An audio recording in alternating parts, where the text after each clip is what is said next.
Oke, Assalamualaikum warahmatullahi wabarakatuh. Halo teman-teman, dalam video kali ini Cindy, Rizal, dan Zidan bakal membahas mengenai peranan Pancasila dalam menghadapi tantangan sosial revolusi industri 4.0. Kira-kira revolusi industri 4.0 itu apa ya? Dikutip dari CNBC Indonesia mengatakan bahwa revolusi industri yang keempat ini ialah bagaimana peranan teknologi seperti kecerdasan buatan, kendaraan otonom, dan internet saling mempengaruhi kehidupan manusia. Hal ini bertujuan agar peranan teknologi semakin bisa memenuhi kebutuhan manusia yang semakin hari semakin kompleks. Nah, teman-teman, tentu di era revolusi industri 4.0 ini akan memberikan berbagai tantangan bagi kehidupan kita, mulai dari aspek sosial, ekonomi, sampai dengan lingkungan. Tantangan yang menjadi konsen kami dalam video kali ini adalah tantangan sosial, khususnya adalah tantangan peningkatan kerja virtual. Peningkatan kerja virtual dapat menjadi sebuah tantangan tersendiri bagi kehidupan kita, karena ketidakmampuan kita dalam memahami konsep dasar dan pengaplikasian kerja virtual dapat menjadi penghambat besar bagi kemajuan diri kita dan juga orang lain. Ada berbagai macam tantangan yang ditimbulkan di era revolusi industri 4.0. Untuk kali ini kita bakalan fokus ngebahas mengenai peningkatan kerja virtual. Apa sih kerja virtual? Apa sih virtual? Nah, untuk menemukan jawabannya, teman-teman bisa menilik dan meneropong kembali kondisi kita saat ini, di mana pandemi COVID-19 masih belum juga mencapai titik klimaksnya, sehingga menyebabkan interaksi sosial, kegiatan sosial, aktivitas sosial dialihkan semuanya melalui daring atau secara online ya, dan menggunakan platform-platform yang berbasis internet atau teknologi. Dari situ kita dapat simpulkan bahwasanya virtual itu artinya berarti segala interaksi, segala aktivitas, segala kegiatan itu dilakukan secara online atau secara daring melalui platform yang berbasis teknologi atau internet. Selanjutnya, untuk problematika peningkatan kerja virtual ini memiliki 4 pokok permasalahan lagi. Yang pertama itu permasalahan mengenai fleksibilitas ruang dan waktu, kemudian yang kedua itu permasalahan terkait keterampilan dalam teknologi, kemudian yang ketiga adalah permasalahan terkait keterampilan dalam bermedia, dan yang keempat adalah permasalahan terkait pengetahuan dan keamanan terkait teknologi informasi. Ayo kita bahas permasalahan-permasalahan di atas dan kita temukan cara pemecahannya berdasarkan nilai-nilai Pancasila. Let's go! Pokok permasalahan yang pertama yang menjadikan dirinya sebagai tantangan revolusi industri 4.0 ialah fleksibilitas waktu dan tempat. Contohnya ialah semakin berkembangnya zaman, semakin berkembang pula kecanggihan teknologi, dan semakin banyak pula manusia yang menggunakan teknologi untuk memenuhi kehidupannya. Tetapi manusia di sini itu lupa akan waktu saat menggunakan teknologi. Bahkan saat berkumpul dengan keluarga atau dengan teman, mereka menggunakan teknologi atau seperti memainkan handphonenya saat berkumpul. Kurangnya kedisiplinan kita sebagai manusia dalam memanfaatkan peranan teknologi tidak sesuai dengan nilai Pancasila sila kedua, yaitu manusia yang adil dan beradab. Manusia yang beradab ialah manusia yang memiliki potensi untuk berperilaku baik, sopan, dan berbudi pekerti. Dengan kita sebagai manusia dianugerahi potensi seperti itu, kita seharusnya bijak dan disiplin dalam menggunakan teknologi. Yang selanjutnya adalah keterampilan teknologi. Teknologi hadir dalam kehidupan kita tentunya untuk mempermudah segala jenis pekerjaan yang kita hadapi saat ini.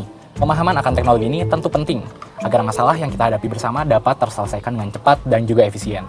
Sayangnya masih banyak oknum yang memanfaatkan teknologi ini untuk kepentingan pribadi mereka.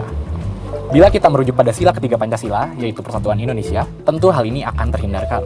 Pancasila dapat menjadi modal utama dalam menghadapi tantangan keterampilan teknologi ini, karena bila kita mengamalkan sila-sila dengan benar, kita akan menempatkan kepentingan bersama daripada kepentingan pribadi kita. Permasalahan ketiga dari problematika peningkatan kerja virtual adalah permasalahan mengenai keterampilan dalam menggunakan media. Media itu adalah alat yang digunakan untuk berkomunikasi ya. Kira-kira apa aja sih media itu? Media itu ada banyak, ada berbagai macam nih ya. Teman-teman pasti semua tahu ada media televisi, ada media grafis dan segala macam. Nah, tetapi yang populer di masa kini adalah media sosial atau yang biasa kita kenal dengan medsos atau sosmed. Saya yakin teman-teman semuanya tidak ada yang tidak mengenal medsos, tidak ada yang tidak dapat mengoperasikan medsos, dan tidak ada yang tidak memahami apa itu media sosial. Saya yakin semuanya teman-teman sudah memiliki kecakapan dan kemampuan untuk mengoperasikan produk media sosial ini. Nah, Perkembangan zaman yang diikuti oleh perkembangan teknologi memberikan dampak yang begitu signifikan terhadap konsumsi atau penggunaan media sosial. Di satu sisi, media sosial itu memberikan dampak positif ya, kita bisa chattingan antar wilayah, antar kota, antar kabupaten, antar kecamatan, antar RT, antar negara, bahkan antar benua. Kita bisa melalui media sosial kita dapat saling berkomunikasi ya. Di sisi lain juga dapat menimbulkan dampak negatif ya. Nah, dampak negatifnya itu salah satunya adalah munculnya berita hoax ya di mana-mana, kemudian penggunaan akun-akun palsu yang mengadu domba, kemudian juga cacian atau makian kepada yang tertuju pada salah satu golongan, agama atau kelompok, dan itu bisa kita temui semuanya di negara kita Indonesia tercinta ini.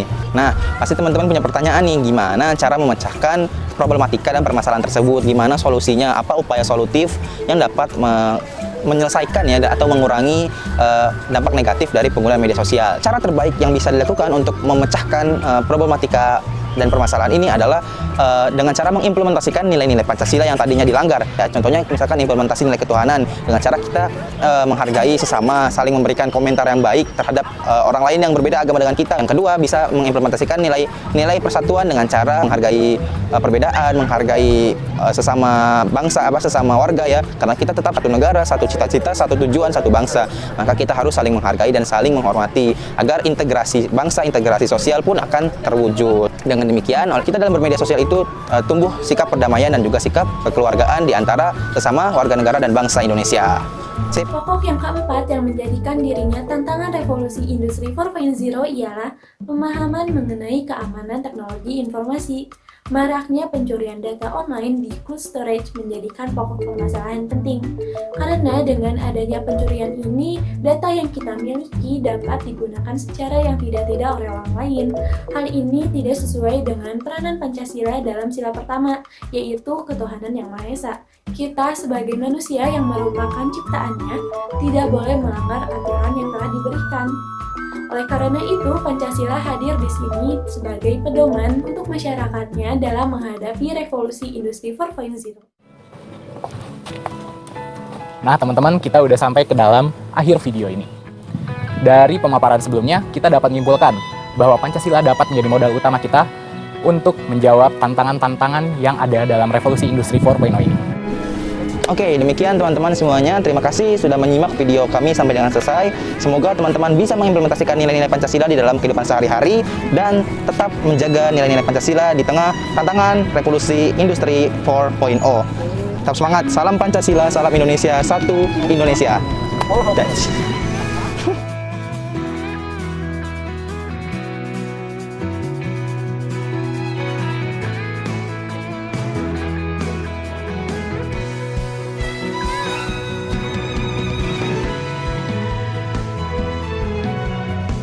Ingat, jaga kesehatan. Sip.